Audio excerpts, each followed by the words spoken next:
کبھی کبھی زندگی میں وہ مقام بھی آتا ہے کہ جب کوئی راستہ نظر نہیں آتا، ہم انسان اپنے مالک کی کرشموں کو اور اس کی حکمتوں کو کبھی سمجھ ہی نہیں سکتے، کیونکہ اللہ تم پر آنے والی ہر آزمائش تمہیں خود سے دور کرنے کے لیے تو نہیں لاتا، بلکہ سیدھے راستے سے بھٹک جانے کے بعد جو دوریاں اور فاصلے تمہارے اور رب کے درمیان پیدا ہو جاتے ہیں، ان بندگی کی راہوں پر دوبارہ سے راستے ہموار کرنے کے لیے تمہیں آزماتا ہے۔ کاش ہم انسان سمجھ سکیں کہ رب تعالیٰ کی ذات تو اتنی رحیم ہے کہ جس کے غصے میں بھی ہمارے لیے پیار اور خیر خواہی ہے۔ اللہ تعالیٰ کی دی گئی آزمائشوں میں خود کو تنہا کبھی نہ سمجھیں۔ جب اللہ کی بارگاہ میں ہماری آزمائش کی شروعات ہوتی ہے تو وہ ہمارے امتحان کے دوران بھی ہمارے ساتھ ہوتا ہے اور بعد میں بھی۔ قرآن میں ہے کہ اگر اللہ تمہاری مدد کرے تو پھر تم پر کوئی غالب آنے والا نہیں، اور اگر وہی تمہیں چھوڑ دے تو کون ہے جو تمہاری مدد کر سکے۔ تو اس کے بعد چاہیے کہ ایمان والے اللہ پر بھروسہ کریں۔ ہم انسان کہنے کو تو اپنا فیصلہ اللہ پر چھوڑ دیتے ہیں، لیکن دل سے نہیں، اور یہ بھی چاہتے ہیں کہ فیصلہ بھی وہی ہو جو ہماری خواہش کے مطابق ہے۔ ایسے ہم اللہ پر اعتبار نہیں کرتے۔ یقین کرو، جس دن تم پورے یقین سے اللہ پر فیصلہ چھوڑ دو گے کہ جو بھی ہوگا ہمارے لیے بہترین ہوگا، اسی دن وہی فیصلہ ہمارے یقین سے کہیں زیادہ بہتر ہوگا، کیونکہ رب کی خاطر کیے جانے والے کام چاہے وقتی طور پر مشکل کیوں ہی نہ ہو، مگر ان کا اجر ہمیشہ رہنے والا اور اس کی برکات دیر پا ہوتی ہیں۔ اللہ کے ہر فیصلے پر مطمئن ہی رہنا چاہیے، کیونکہ اللہ پاک قرآن میں فرماتے ہیں کہ بے شک ہر تنگی کے بعد کشادگی ہے، اور ایک اور جگہ پر فرماتے ہیں کہ کوئی بھی مصیبت اللہ کی اجازت کے بغیر نہیں پہنچ سکتی۔ جو اللہ پر ایمان لائے، اللہ اس کے دل کو ہدایت دیتا ہے، اور اللہ ہر چیز کو خوب جاننے والا ہے۔ حقیقت یہ ہے کہ یہ قرآن وہ راستہ دکھاتا ہے جو سب سے زیادہ سیدھا ہے، اور جو لوگ ایمان لا کر نیک عمل کرتے رہیں گے انہیں خوشخبری دیتا ہے کہ ان کے لیے بڑا اجر ہے۔ جان رکھو کہ ہر تکلیف کے آنے اور اس کے واپس پلٹنے کا ایک وقت مقرر ہوتا ہے، بالکل ایسے ہی جیسے انسانوں کے آنے اور جانے کا وقت پہلے سے مقرر ہے۔ ایسے ہی آسائشوں کی ایک عمر ہوا کرتی ہے، نہ تو ہماری جلد بازی سے تکلیف وقت سے پہلے ختم ہو سکتی ہے، اور نہ ہی آسانی وقت سے پہلے آتی ہے۔ ان حالات میں صبر سے رب پر توکل کرتے ہوئے اس ذات سے ہر لمحے مدد طلب کریں اور ثابت قدم رہیں تو وہ ضرور معجزے کرتا ہے۔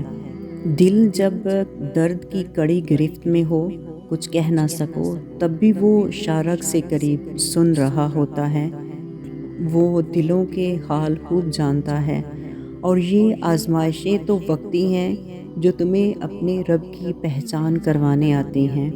جس مصیبت پر صبر کر لیا جائے وہ بہت جلد ختم ہو جاتی ہے، لیکن اگر اسی مصیبت کو اللہ کی رضا سمجھ کر شکر کر لیا جائے تو مصیبت بہت جلد خوشی میں تبدیل ہو جاتی ہے۔ بات صرف اللہ پر توکل کی ہے، اور جب انسان اللہ کی رسی کو مضبوطی سے تھام لیتا ہے تو خوبصورت منزل اس کی منتظر ہوتی ہے، جو اس کے صبر اور یقین کا انعام ہوتی ہے۔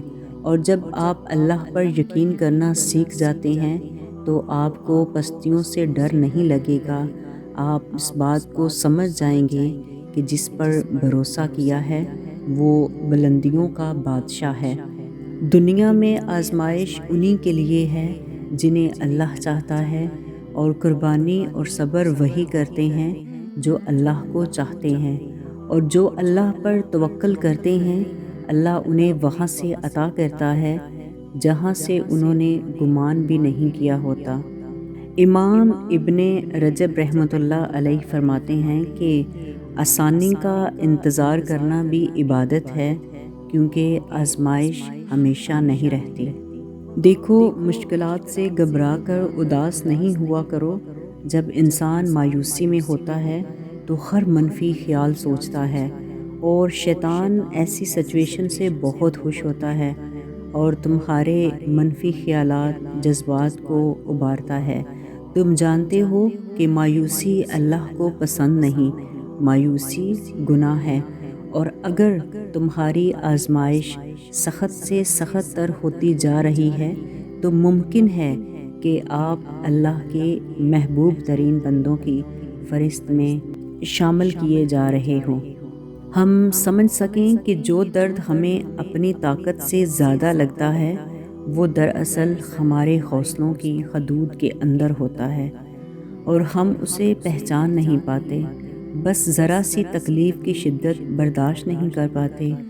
حالانکہ قرآن میں ہے، کیا لوگوں نے یہ سمجھ رکھا ہے کہ وہ صرف یہ کہہ دینے سے چھوڑ دیے جائیں گے کہ ہم ایمان لائے اور انہیں آزمایا نہیں جائے گا؟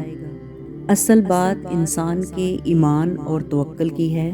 صبر رکھیے، ہر تکلیف اور ناانصافی میں وہ آپ کے ساتھ ہے، اور جس کے ساتھ اللہ ہو اور اسے کسی دوسرے ساتھ کی ضرورت نہیں ہے، کیونکہ قرآن میں ہے، اور تمہیں پروردگار عنقریب وہ کچھ عطا فرمائے گا کہ تم خوش ہو جاؤ گے۔